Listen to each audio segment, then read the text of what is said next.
Hey guys, welcome back to my channel. My name is Marissa Lene, and if you're new here, welcome. If you're not new here, welcome back. In today's video, I wanted to cover some really basic, simple tips to help you maintain the health of your curls. So some of these tips you may already know, some of them you may forget about, but these tips have really helped me make sure that my curls stay healthy, stay shiny, and I get the most wear out of them every wash day.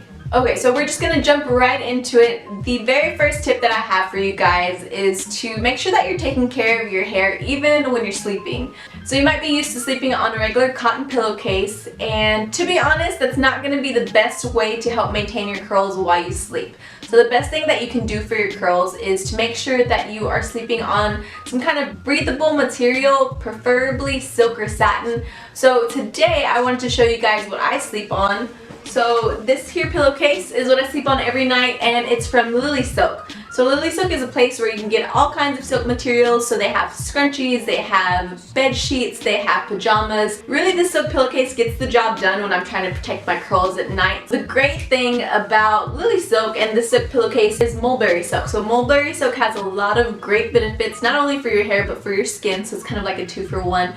But really, it helps prevent friction when you're sleeping and moving around. So your curls are less likely to frizz up and less likely to split at the ends. So when you're sleeping on cotton, it's really just causing a lot of friction, and it's not the best way to take care of your hair.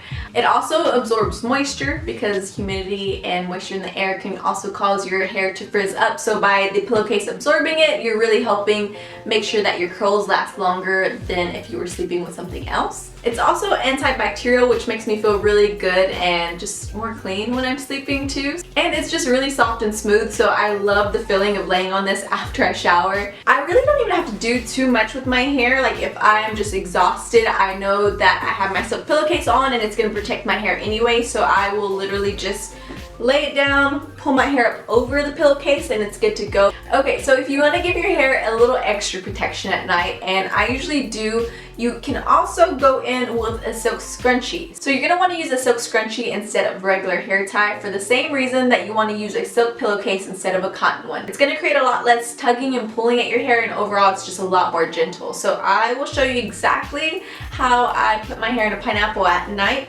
So I just gather all of my hair, I'm going to flip my head over and just keep working it all the way up to the top of my head until it's like almost touching my forehead basically.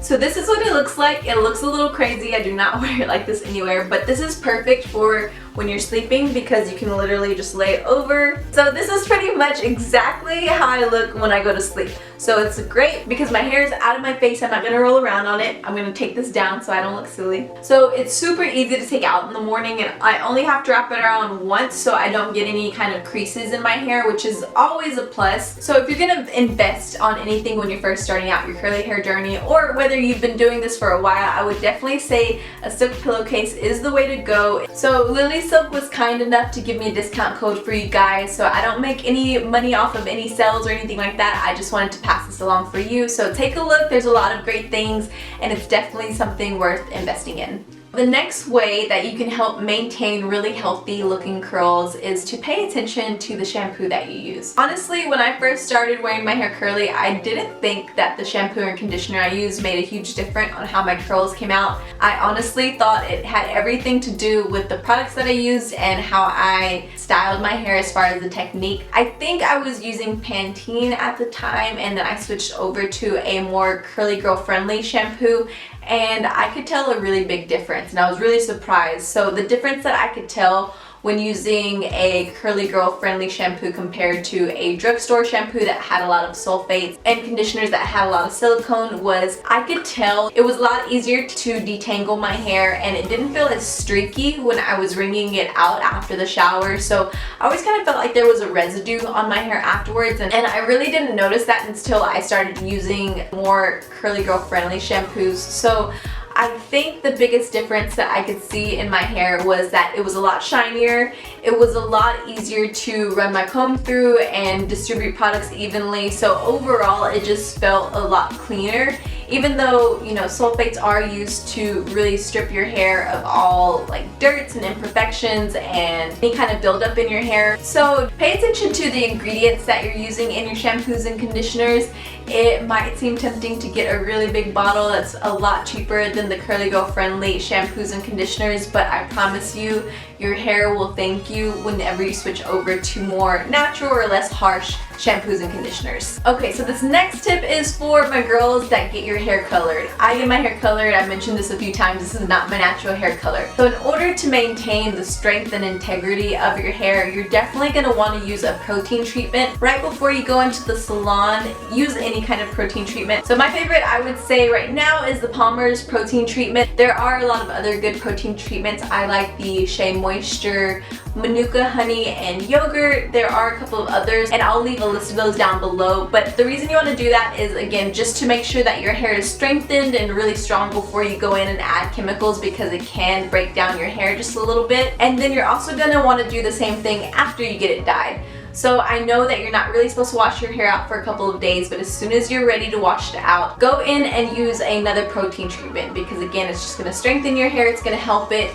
kind of spring back to normal, because after you dye your hair, you're like me, it kind of feels like my curls are a little limp and not as springy and bouncy as they were before, and they need some time to readjust. So the protein treatment is just going to help you get there faster. The next way that you can help maintain the health of your curls is to make sure that you're not washing it too much. So if you're starting out, it might feel weird to go 2, 3, 4, 5, however many days without washing your hair, especially because you're adding a lot more product than I'm sure you're used to. When I would straighten my hair, I would use a serum and that was it. It was really hard for me to adjust to the feeling of products kind of building up on my scalp, and I wanted to wash my hair all the time. But that is not really good for your curls, because when you're washing your hair too much, you're really stripping your scalp of essential oils that it needs to make sure that it's moisturizing and traveling all the way down the length of your hair. It also does depend on the curl type you have. So the tighter curl pattern that you have, the longer you can go without washing your hair. When you get down to wavier curls, your hair can definitely get a lot more oily than girls with tighter curl patterns than you. But I would still say try not to wash your hair more than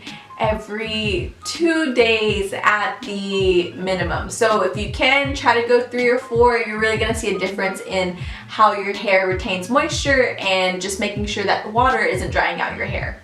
Okay, and so I'm sure you guys have heard this over and over again, but honestly, truly, the best way to maintain your curls is to make sure that you're cutting off dead ends. I actually need a trim, but quarantine, so what are you gonna do? But if you can't, make sure that you're regularly going into a salon and getting your hair trimmed every, I would say, 6 to 8 weeks, or just whenever you feel like you need it, because no matter what commercials tell you, split ends do not fix themselves. So they're gonna just really keep traveling up your hair. So the best thing to do is just let them go. So everyone's hair is different, and these tips do work for most hair types, but you just have to adjust them to your specific needs. So what might work for you might not work for your friend, and vice versa. So just play around with it, but make sure that you're paying attention to your curls when you're first starting out, because curls can honestly be kind of high maintenance, especially when you're first starting out. Once you've been wearing your hair naturally curly for, I would say, a year, it sounds like it's a long time, but it really flies by. But after that, you kind of know the tendencies of your curls and what works and what doesn't work. So if you have any questions, like always, please leave me a comment down below. If you want to ask something more specific, please feel free to DM me on Instagram. You can find me at Marissa_Lene. I would love to see you guys over there as well. If you haven't already hit the little bell notification, please do that. I do plan to post a lot more videos these upcoming weeks, so make sure to look out for that. And if you get the bell notification, it'll let you know when I have a new video for you guys. Hit the subscribe button, and I'll catch you guys next time.